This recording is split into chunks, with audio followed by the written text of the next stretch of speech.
that's not married, officially married, should be putting complicated on their marital. Hi guys, this is your girl TTK. My name is TtkJinadu. I am back again. I'm taking you on a road trip today. I'm off to Manchester. What's that? This is a different kind of video. I am going on a road trip. I'm going from London to Manchester. I've not been on a road trip in a long time. So guys, I'm going to be taking you on this journey with you. We'll chat, we'll see what's around. You want to say hello? Say hello. That's fake. Hello, sir. Now I have to edit. Okay. I'm about to eat, and I'll be back with you guys. What am I eating here? I'm having a little bit of sushi. I'm really hungry. So, see ya in a minute.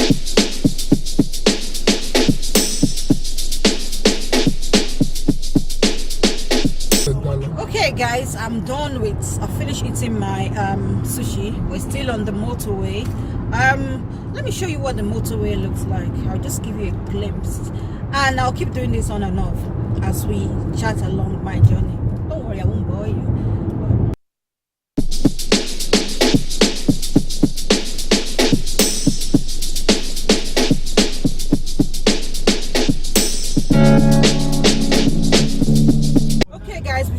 Past Watford, still on our way.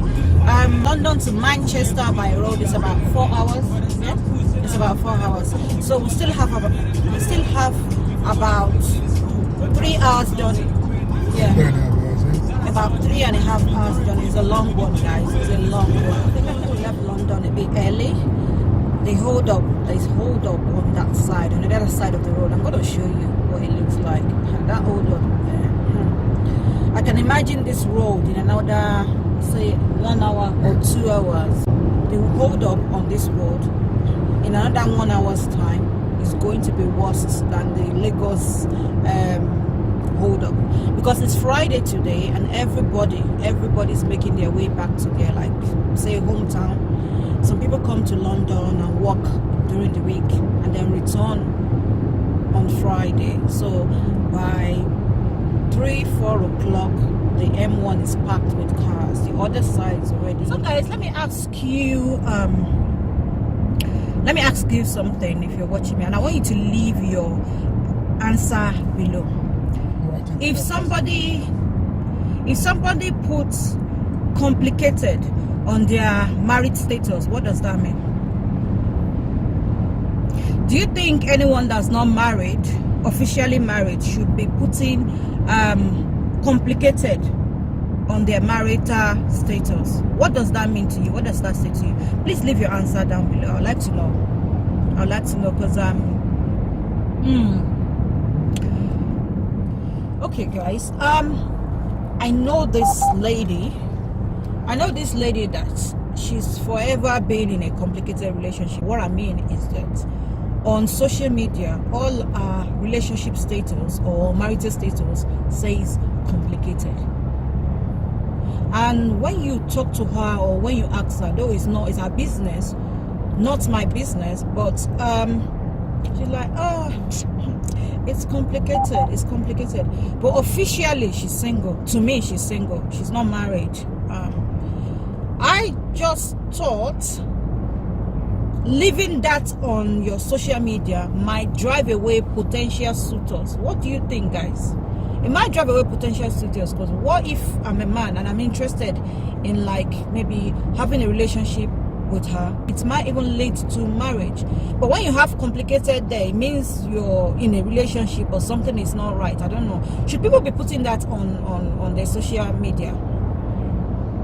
Can you leave your comments below, please? Should people be putting complicated? Because as far as I'm concerned, it's either you're single or you're married or you're divorced. Even that divorce, I don't think you should put it. Just put married or single.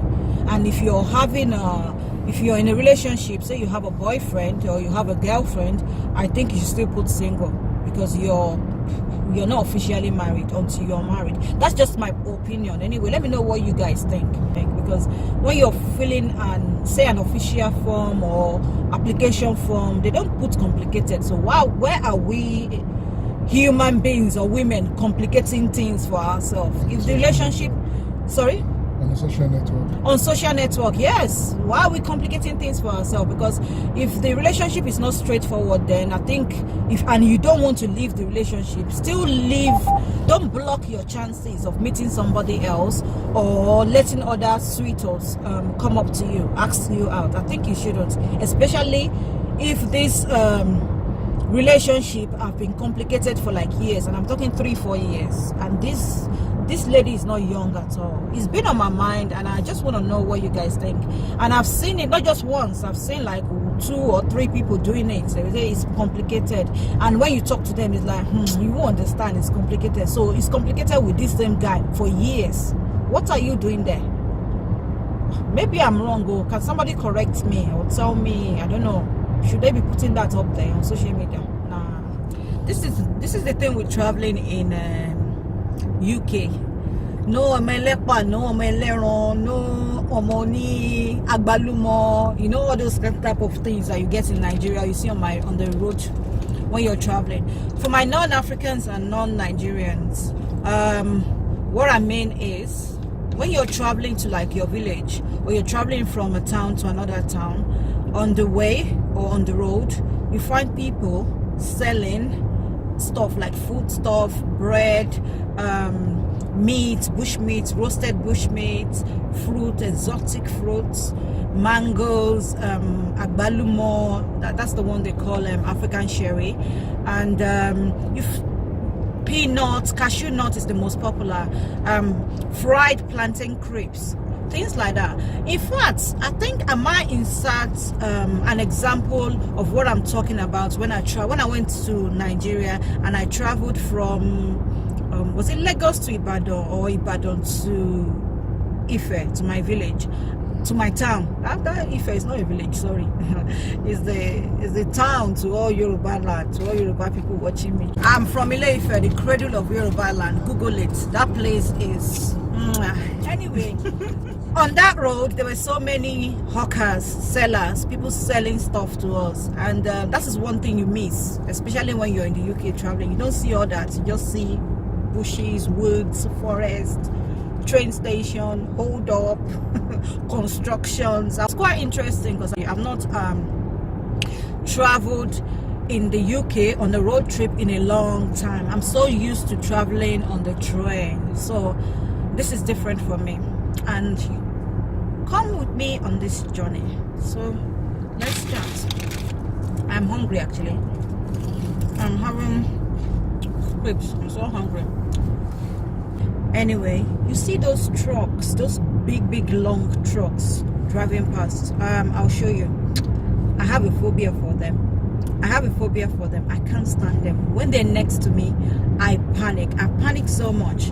And I think this is because of one of my trip to Nigeria. You know those trucks, those Nigerian ones are really abused by the users.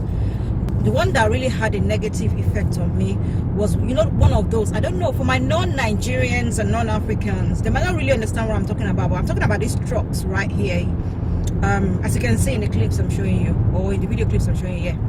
These trucks in Nigeria sometimes are overloaded and overpacked with tomatoes from the north. One drove past us years ago. I went to Nigeria, I visited Nigeria, I went on holiday to Nigeria, and there's one of those truck drove past us. The truck was packed.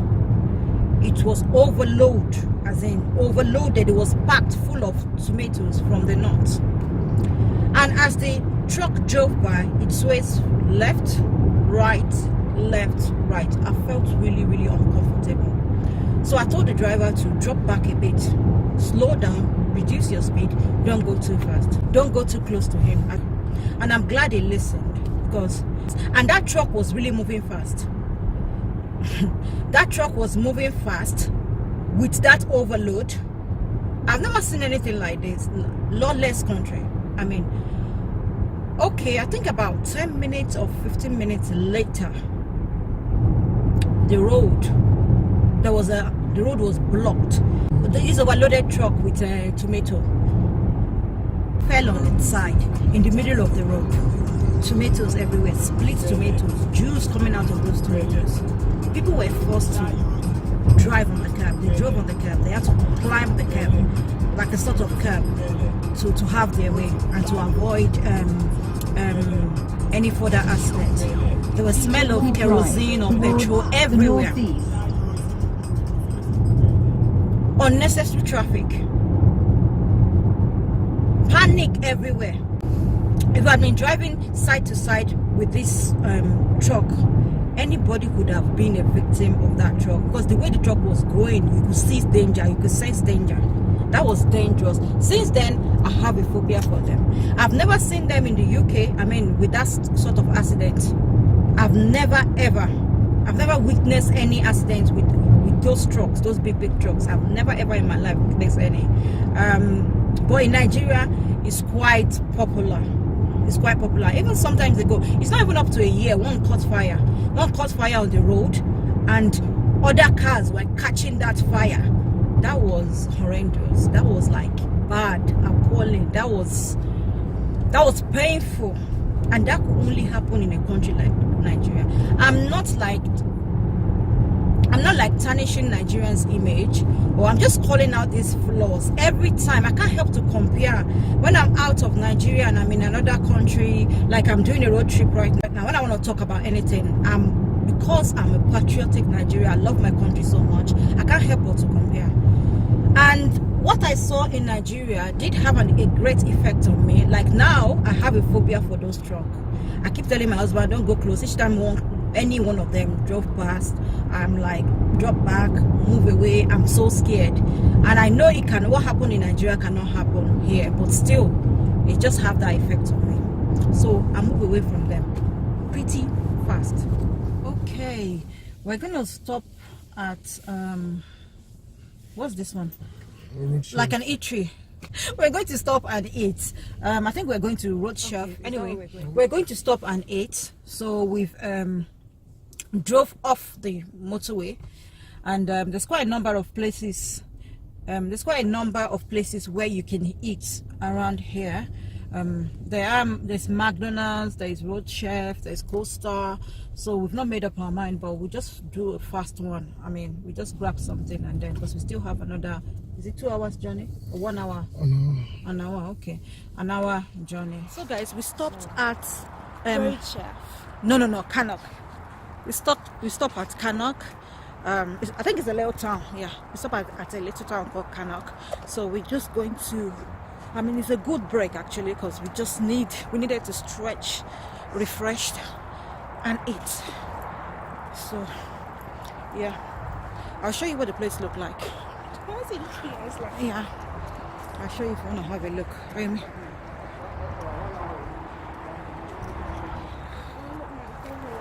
Okay.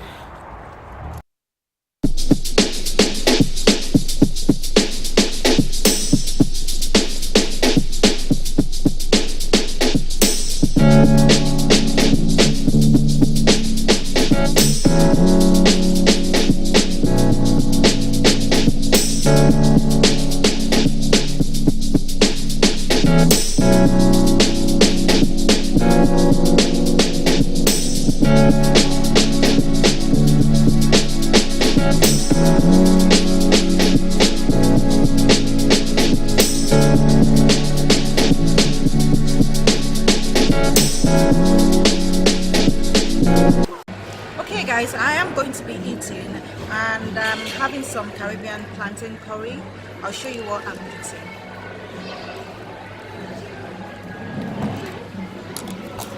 Okay, it's yummy. Yummy. So this is rice, plantain, sweet plantain, ripe plantain, sweet potato, kale in coconut and chili sauce. Yum.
we're now in Manchester, and we just settled into our room.